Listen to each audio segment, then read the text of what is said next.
Hi, it's Ann from the Olive Scene. Today's recipe is a spicy tuna pasta. And I love this recipe because you can make it with all different things that you may have in your cupboard. I have some broccoli, so we're going to follow the recipe as it's called for, and we're going to use broccoli, but you can use all kinds of vegetables. We're also going to highlight our wild fern leaf dill extra virgin olive oil. So this is a pure extra virgin olive oil that has been infused with the flavor of wild fern leaf dill. It's incredible. And this dill going along with the tuna is a great combination. Just like anything else with our oils and vinegars, if there's another oil you like, if you want a little more herby, if you want a little more spicy, you can substitute one of the other oils. But we're gonna stick with this one because I love that flavor of the dill with the tuna. Now I've already put my pasta in the water and it's going. And the key to this dish is it is so easy.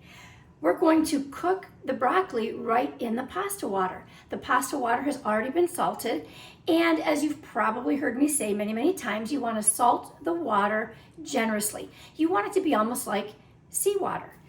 And it's also going to flavor the pasta and flavor the broccoli. So once your pasta is about 3 minutes from being done, we're going to toss the broccoli in and let it get a nice quick boil on it. We're not going to make the broccoli mushy. We want it to be still firm, and so 3 minutes should do it, especially on this size of florets that I have made. The other oil that we're going to use is our cayenne pepper oil. Only a little tablespoon of that, but it's got big flavor, so it's going to give that spiciness that we want to the pasta. If that one is too spicy for you, you can gear it down by going to the harissa oil or the chipotle oil. They are not as spicy. But again, we're gonna stick with the good spicy tuna pasta here. So my pasta has been going for about 5 minutes. It's time for me to put the broccoli in.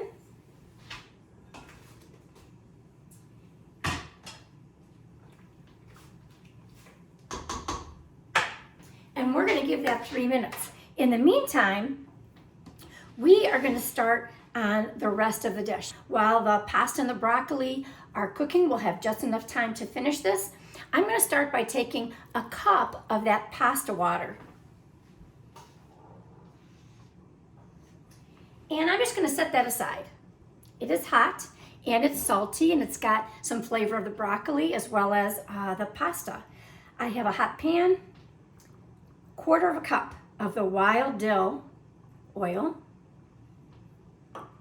a tablespoon of the cayenne pepper oil. Look at the color of that. That is fresh cayenne peppers that are crushed right with the olives. It is amazingly fresh and incredible. Into that is going to go 3 to 4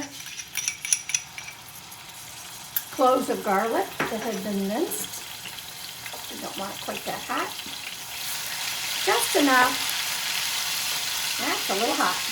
Just enough to soften the garlic. You don't need to do what I just did and make it very, very hot. We don't need to fry the garlic.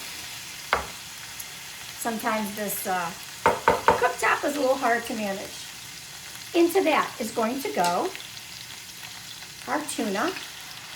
If you don't have tuna, usually I have a can around. If your can is, this is 6 ounces. If your can is 4 ounces and you want to use 2 for the pound of pasta, that's fine. I'm going to put in 1/2 cup of that pasta water and let that just heat up and thicken up. And the garlic is going to continue to soften. Okay. That's it. That's how quick and easy this is. We're going to let that go for about 2 minutes. And in the meantime, I'm going to drain my pasta because it is ready to go. Okay, pasta and broccoli is done. You can see that the broccoli is nice, bright green. It is not overly cooked and mushy. This whole thing is going to go back into the pot. Here it is. This is almost too easy. The next thing that's going in the pot is our tuna olive oil. Now remember, that has a little bit of pasta water in it. And because let me put this on my cooktop. Because I did the pasta and the broccoli just a little al dente, that pasta water is going to absorb and continue cooking the pasta. The last thing I'm going to do, I'm going to show you that right now. Isn't that nice? Nice and bright, delicious looking.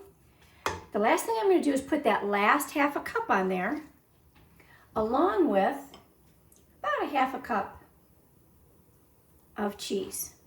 This is freshly ground Parmesan cheese. I'm going to let that whole thing come together. Oh my gosh, I wish you were here. That's it. All the water has absorbed. It's nicely sauced.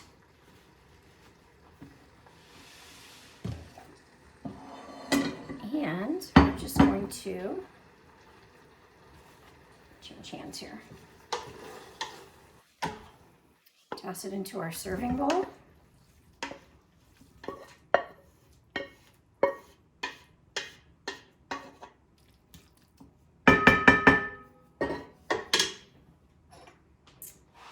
Broccoli is done beautifully. That dill smells delightful in there. It's going to have just a little bit of spice from the cayenne pepper. The last thing we're going to do is a little bit more cheese. And now fresh parsley. I don't have parsley. I have these wonderful microgreens from the Caring Corral. That is going to go on there. I'm also going to serve a bowl of Parmesan cheese with it for anybody else that would like a little extra cheese, but this is just beautiful. And there it is, spicy tuna pasta. Make it, you're gonna love it. So some variations that I told you I would talk about. If you have salmon, use the salmon. If you have leftover roasted chicken, use that. If you have just some leftover meatballs, the meatballs would be wonderful. So all the other things you tend to have on hand, whether you have a vegetable, sugar snap peas, cauliflower, mix it up. This is a great, just basic standard dish that can make lots and lots of different meals for you. So enjoy, pick up some wild dill oil from the olive scene. You can also get these wonderful microgreens from the Caring Corral. Call them, they are online, they're on Facebook, and it also supports a great cause. Go to your farmer's market and find some as well. Here it is, spicy tuna pasta. Make it today.